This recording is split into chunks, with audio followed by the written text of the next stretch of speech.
¿Qué cambio de pasar de un departamento a esto de la Cámara de Representantes? Bueno, primero muchas gracias por la invitación y un saludo pues, muy cordial a todos los televidentes, Invita a la inmensa audiencia. Usted sabe qué es lo que pasa, se van para Bogotá y no vuelven a hablar, entonces con usted creo que sí vamos a poder contar. No, yo hice un compromiso, es que yo voy a vivir en Medellín. Muy bien. Incluso a estas alturas de la vida estuve esta primera semana en Bogotá y estuve en un hotelito, porque todavía no he definido si voy a estar en la casa de un amigo o voy a alquilar una parte de estudio amoblado o alguna cosa, pero para 2 días que estaré en Bogotá creo que no vale la pena pues tener una cosa de esas, porque el resto de las semanas hice compromiso, lo voy a estar aquí. Esta semana estuvo muy dura, me quejaba ahora con Nacho porque nos demoramos una semana tratando de acordar la composición de las 7 comisiones constitucionales y de las 7 comisiones legales del Congreso. Porque el día de la primera sesión, que fue el antier, el martes, el bloque oficialista, el bloque del gobierno, que curiosamente está conformado por los que eran oposición al gobierno de Santos y los que eran del gobierno de Santos, se juntaron la Unidad Nacional y el Centro Democrático, están monolíticamente unificados. Nos presentaron una propuesta a los 22 representantes de la Cámara que no hacemos parte de esa coalición, donde prácticamente nos excluían de las comisiones. Y las comisiones constitucionales y legales se eligen por voto directo, o sea, por cociente y por residuo. Entonces vinieron y hicieron una oferta, mejor dicho, de las limosnas, los que les sobraban, lo que no necesitaban, repartirse entre ellos, porque es obligación que cada representante esté en una comisión. O sea, no puede haber ningún representante que esté fuera de las comisiones, pero a los de este bloque nos pusieron en las comisiones de asuntos sin importancia, en las comisiones de menor importancia, y eso pues era un abuso, porque nosotros, por el número de votos que teníamos derecho a un número en cada comisión que es diferente, porque las comisiones están integradas por una cantidad diferente. Y afloje. ¿La tercera y quinta es la que más se pelean? No, la primera, que es la constitucional. La primera y la tercera de asuntos económicos. La quinta que tiene diversos temas: ambiente, agricultura, agro, hidrocarburos, minería. La sexta que tiene que ver con infraestructura, transporte. Y la séptima que tiene que ver con asuntos de salud, de educación, cosas sociales. Esas son muy importantes. ¿Y cuáles son las comisiones de asuntos sin importancia? Las menos importantes las menos apetecidas son la segunda, que es de temas fronterizos, de ascensos militares, de cosas pues que la gente que no son de la... ¿O qué? ¿Ah? ¿Y de homenajes también o qué? Y de homenajes, sí. Y la cuarta, que es de presupuesto, que no tiene acción sino prácticamente una vez al año cuando se presenta el presupuesto.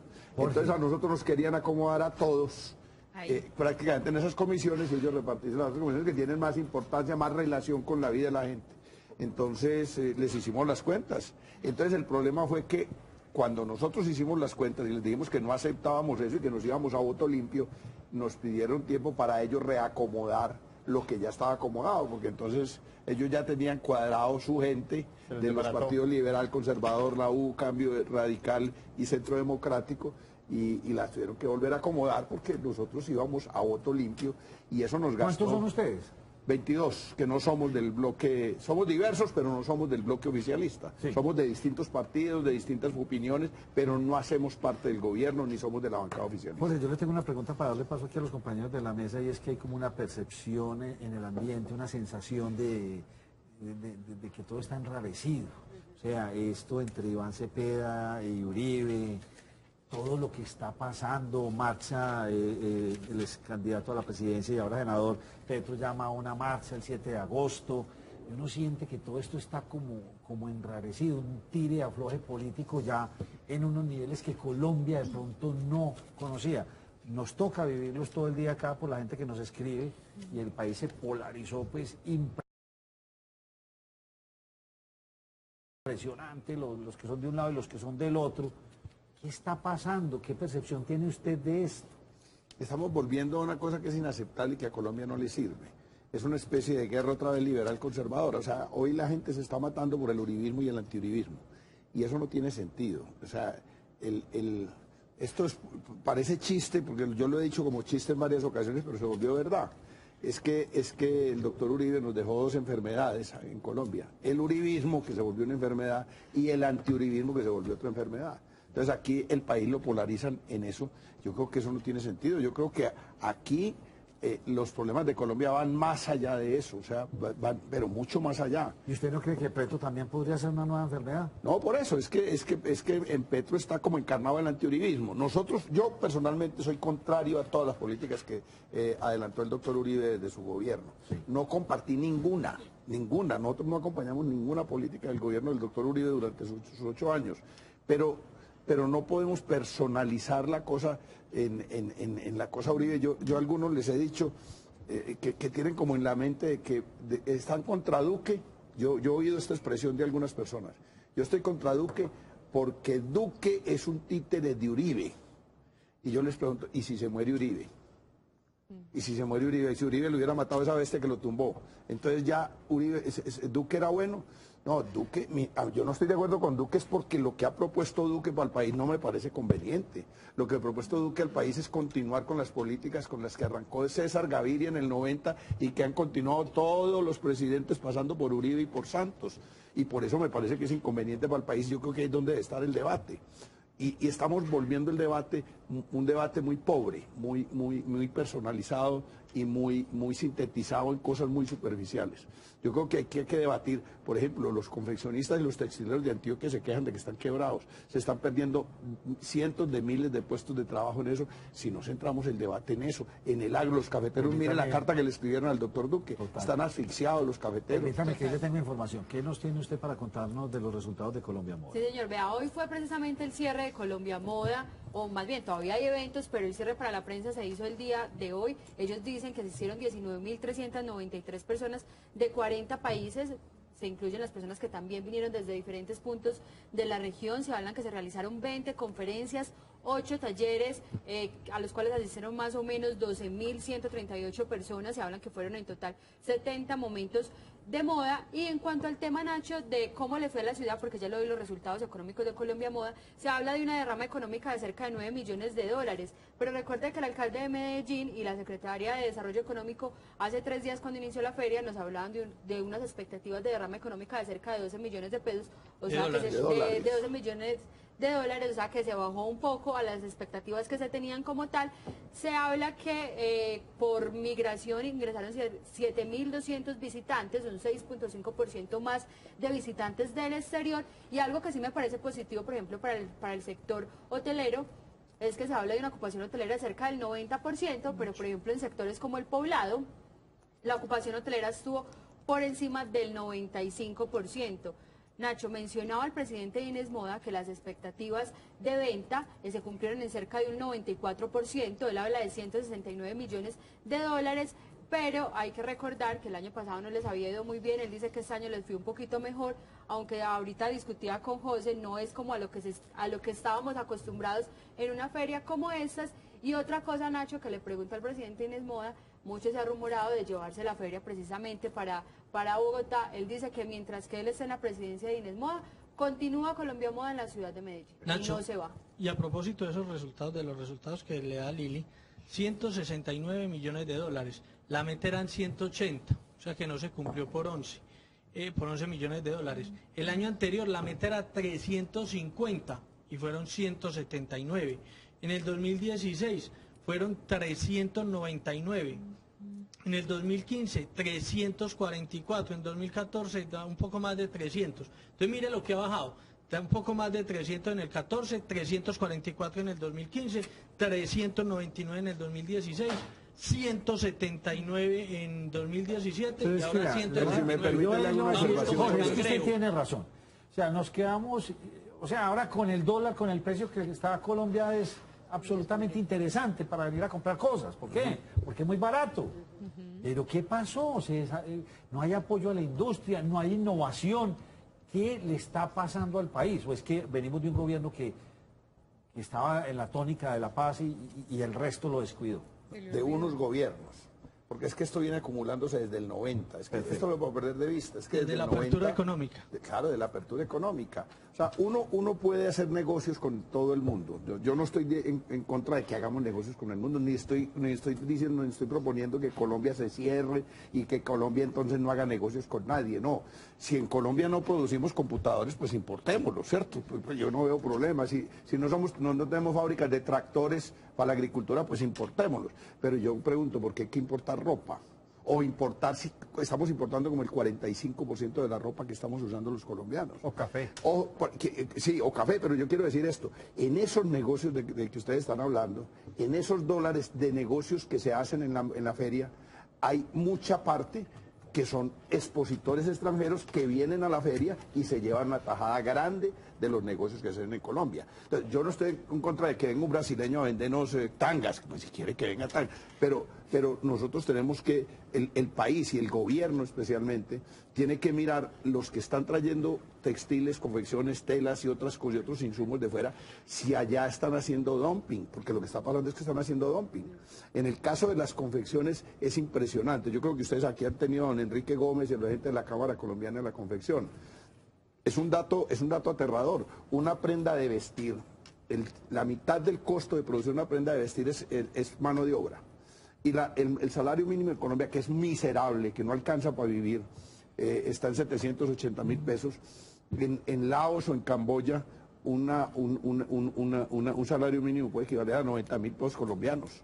Entonces ahí hay un dumping. Ahora, ¿cómo vive esa gente? ¿El gobierno le regalará la comida, los servicios del transporte? No sé, porque con 90.000 pesos aquí, pues si no se vive con 780, con 90 menos. Pero si usted está produciendo una prenda de vestir a 90.000, con 90.000 pesos de salario mínimo, usted tiene que decir, esa prenda en Colombia tiene que pagar un impuesto para nivelar la cancha con nuestros productores, porque si no los quebramos. O subsidiar a los de aquí o ponerle un impuesto a lo que traigan de afuera. Eso es lo que hacen los países serios.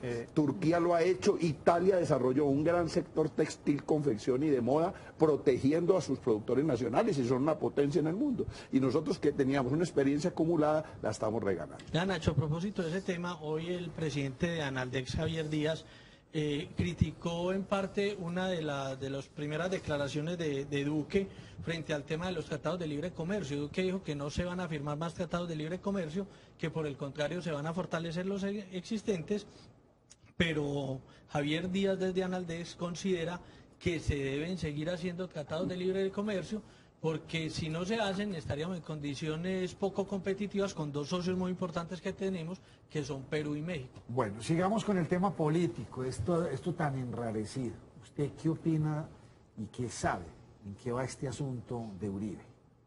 O sea, esto es una pelea con Cepeda, se dice que Cepeda es el victimario, Cepeda es la víctima, Uribe es el victimario. Y esto es un cuento que ya lleva mucho tiempo, ¿esto cómo entenderlo? Bueno, pero o sea, la historia es más o menos esta. Quien puso una denuncia contra Cepeda porque estaba manipulando testigos fueron los abogados del doctor Uribe. En la corte. En la corte. Y absolvieron a Cepeda porque se probó que no había, incluso uno de los testigos es una persona aquí de Medellín, los testigos de Cepeda. Que estaba en el vehículo en el que Cepeda estaba hablando con uno de estos tipos que está condenados, y este señor dice, Cepeda no le ofreció nada, Cepeda le indagó y le pidió que dijera la verdad, que el país necesitaba conocer la verdad sobre muchos hechos y que el país estaría sanándose en la medida que se conociera la verdad. Eso es, yo creo que eso es sano, eso no está mal. Y a Cepeda lo trataron de involucrar como manipulador de testigos falsos y la corte descubrió que quien estaba tratando de manipular testigos falsos eran personas muy cercanas al doctor Uribe. Incluso parece que hay una grabación donde al doctor Uribe lo ponen en altavoz o algo, lo ponen a tratar de decirle a alguien que cambie una versión, ¿cierto?, sobre el tema de su hermano. Y eso es una acusación bastante delicada. O sea, le voy a dar este dato. Todos los senadores de la República que han sido citados a indagatoria por ese tipo de delitos, los han citado con orden de captura. Hagan memoria. No hay senador en la historia que lo hayan citado por una cosa parecida que no lo hayan citado con orden de captura. Lo llevan a la Guandoca a que haga la indagatoria. Al doctor Uribe lo trataron, a mi juicio, con consideración. Lo citan a una indagatoria, pero no lo detienen. Entonces yo creo que es un mal mensaje para el país que el doctor Uribe renuncie para tratar de cambiar quién lo va a juzgar. Porque es un mensaje que desinstitucionaliza al país. Porque le dice a la ciudadanía que es que la Corte está politizada y que la Corte va a tener un fallo politizado inclinado a él. Entonces eso yo le digo, yo respeto las autoridades judiciales. Si a mí me citan a una indagatoria, yo voy respetuosamente y como representante de la Cámara no renuncio a mi fuero, que me juzguen. Ahora, parece que lo que están es tratando de cambiar de juez, pero parece que no se puede. Parece que así no sea senador, la Corte lo tiene que seguir juzgando. Entonces, creo que es una jugada política para deslegitimar a la Corte, que no es bueno que un expresidente de Colombia trate de desinstitucionalizar al país. Y eso en medio de esta polarización tan bárbara en que estamos. Yo venía en el carro del aeropuerto con un representante a la Cámara del Centro Democrático. Y es una persona que está bastante preocupada. Me dijo, el ambiente en la Cámara es muy tenso.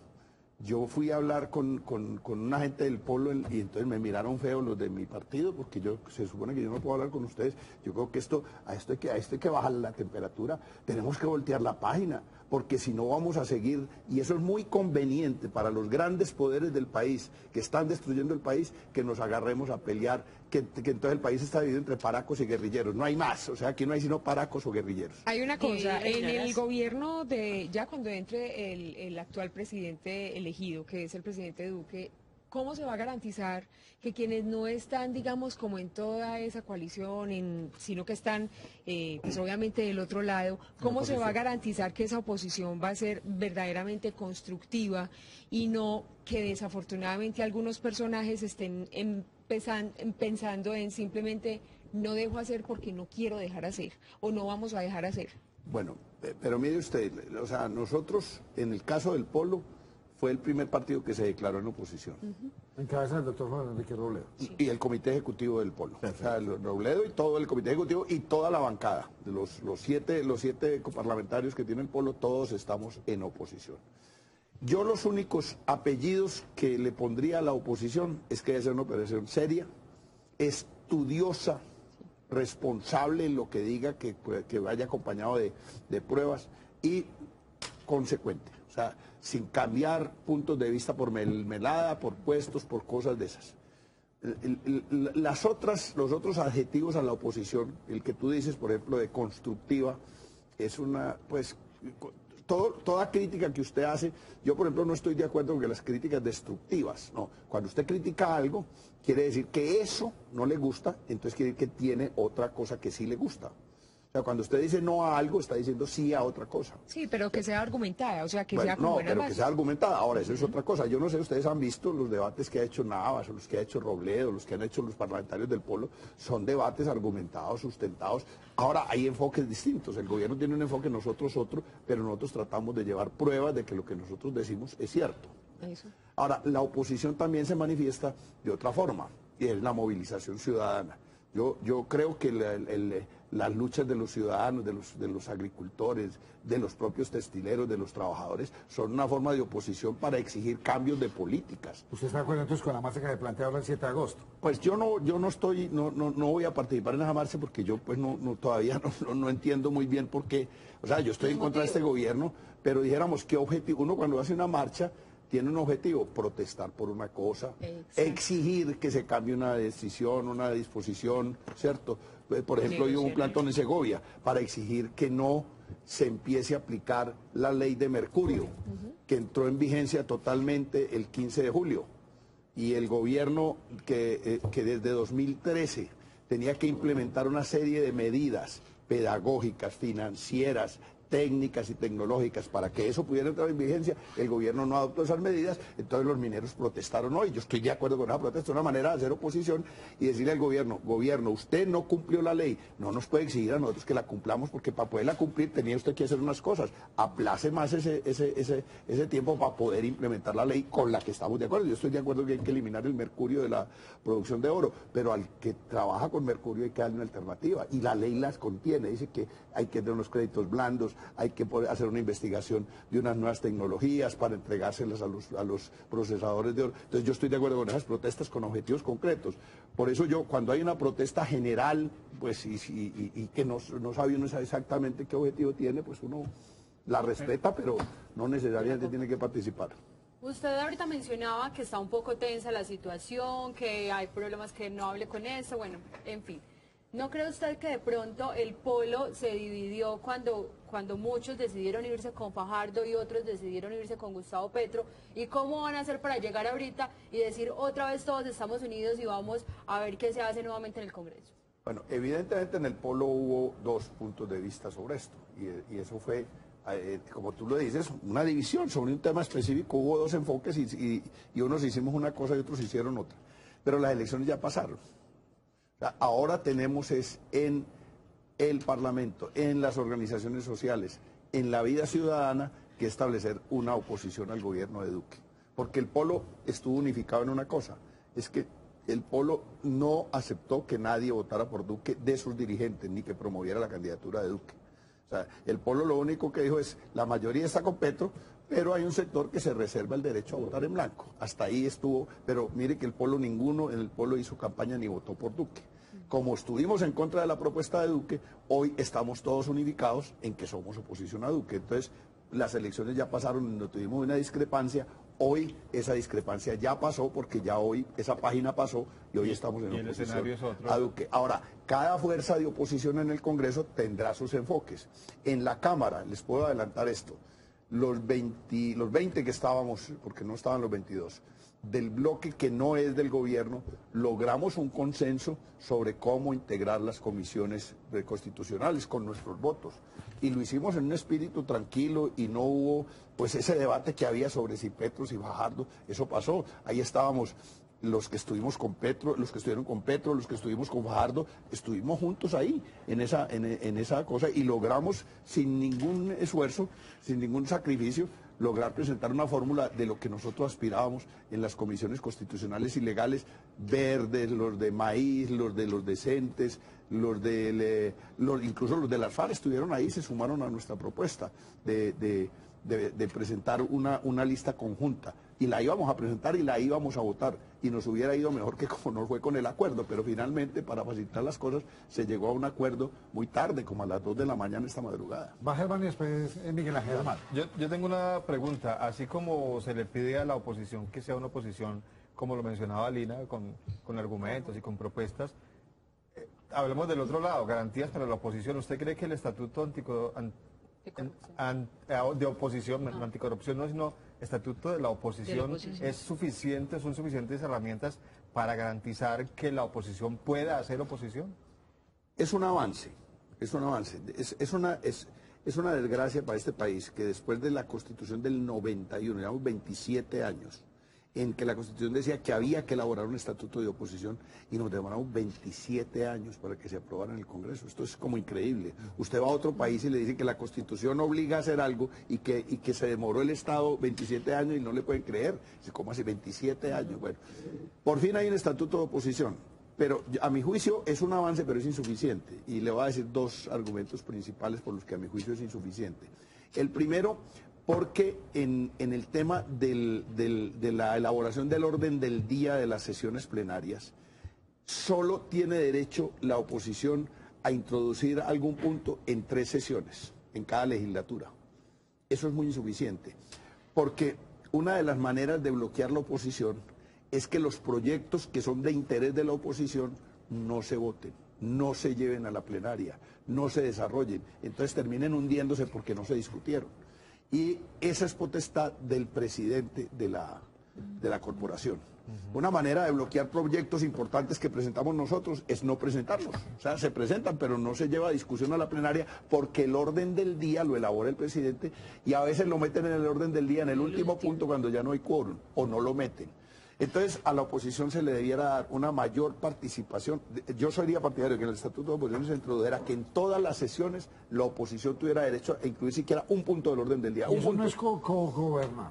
No, porque es incluir, si hay 20 puntos, ¿por qué la oposición no puede poner uno? Okay. ¿Cierto? Estoy hablando de una cosa... Hay un balance. Claro, es para nivelar un poco la cancha.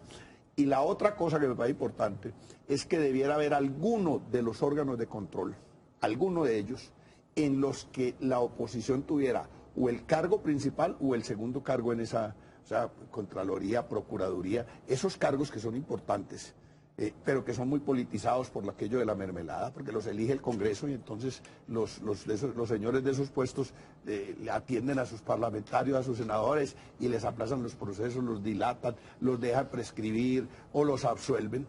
yo creo que debiera haber la oposición, tener una participación, como tener dientes para que en los órganos de control y de vigilancia la oposición tenga una incidencia Pero mayor. es que si todo fuera bien, la oposición tendría precisamente las IA, porque son las que hacen control. Bueno, yo no les digo todas, pero alguna incidencia, que tenga algún diente. Miguel Ángel, su pregunta para mí una breve pausa. La pregunta va porque como oposición ustedes tienen dos cabezas visibles, que son Robledo y Petro, pero para nadie es un secreto que hay un distanciamiento entre estas dos cabezas.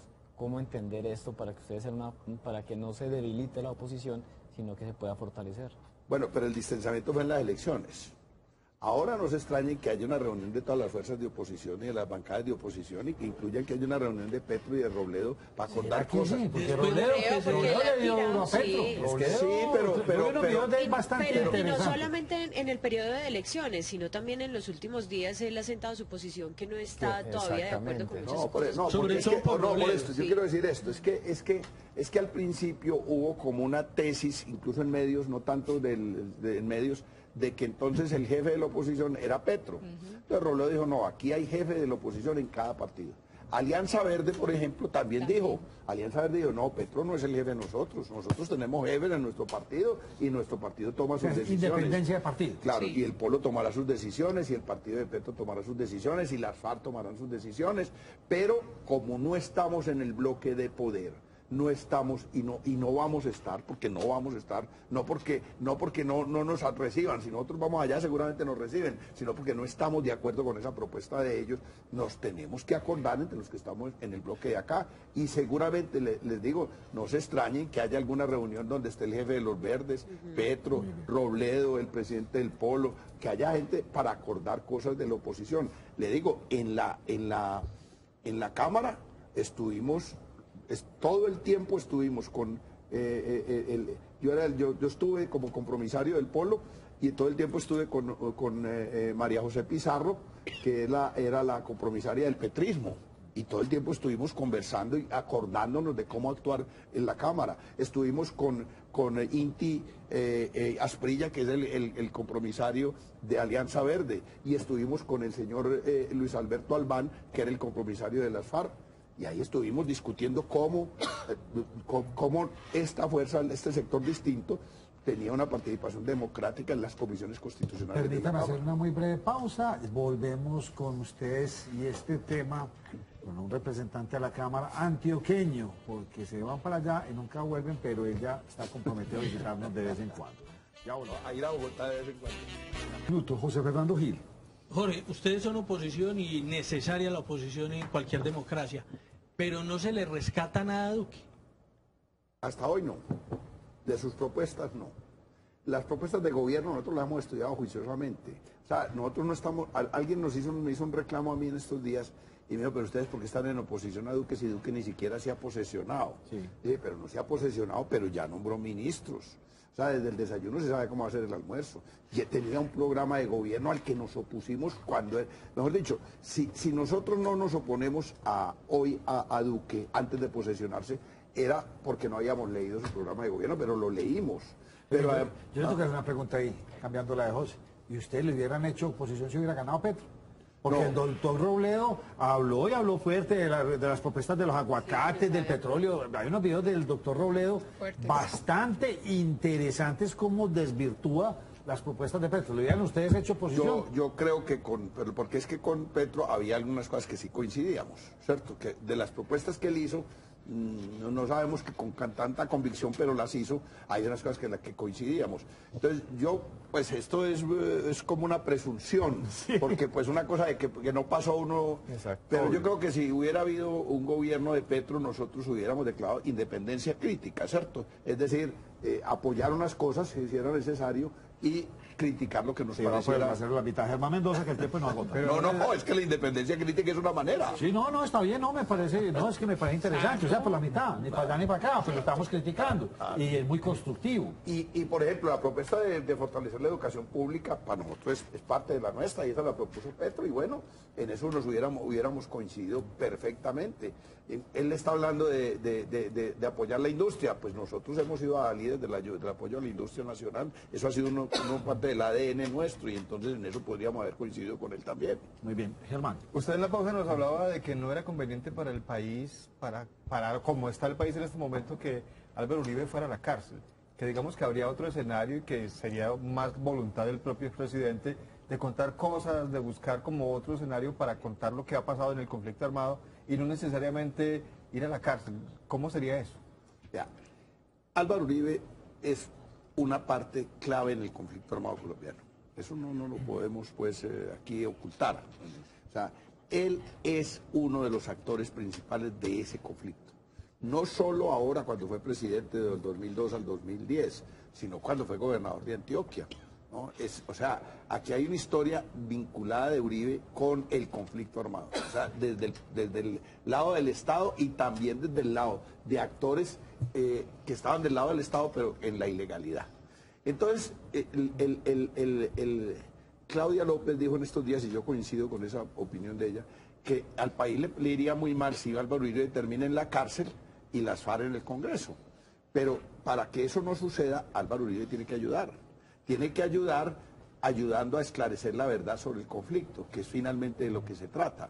Yo estoy seguro que si Álvaro Uribe ayuda a esclarecer la verdad, lo que sabe él del conflicto, lo que él conoce del conflicto, que debe conocer cosas que muchos colombianos ignoramos o sospechamos o se presume, pues yo creo que terminaríamos en una situación en la que no va a la cárcel, pero ayuda a esclarecer la verdad, y las FARC pues te pagan unas penas ahí simbólicas, pero tampoco van a la cárcel. Y podríamos voltear la página y llegar al punto que tenemos que llegar. Este es un punto que, ojo, esto es muy importante. Nosotros terminamos un conflicto armado con las FARC que nos costó vidas y sangre horriblemente. Eso se terminó, las FARC entregaron o devolvieron las armas o las dejaron, como la quiera llamar. Pero estamos subiendo a unos niveles de intolerancia verbal y de agresiones de tal punto de intolerancia que puede volver a desatarse un conflicto otra vez de magnitud. Entonces, si no desarmamos los espíritus, si no volteamos esa página, y en eso tienen que ayudar los de un lado y los del otro. Si eso no es así, podemos terminar en graves apuros. Y los seguidores de un lado y del otro. No solo los seguidores de un lado y del otro. Eso es así, eso es así. Por eso yo les decía eso de las enfermedades que dejó Uribe, el uribismo y el antiuribismo. Nos tenemos que curar de las dos. El país no es una división entre uribismo y antiuribismo. Estamos en una cosa tan básica que no atiende los problemas del país. Jorge, en términos generales, ¿qué opinión le tiene del gabinete que nombró Duque? ¿Hay expectativas con algunos? ¿Le creen algunos? ¿O cómo está esa Alguien me preguntó, no, cero expectativas, cero esperanzas. Es un gobierno plutocrático, es un gabinete. Si usted mira, usted empieza a mirar. ¿Qué es lo que menos le gusta al gabinete? El gabinete. El gabinete. Es que el gabinete es un gabinete homogéneo. Pusieron una señora de negritudes del Cauca. Del Valle. Del Valle del Cauca en cultura. Y resulta que Carmen Vázquez se llama. Una señora Carmen Vázquez.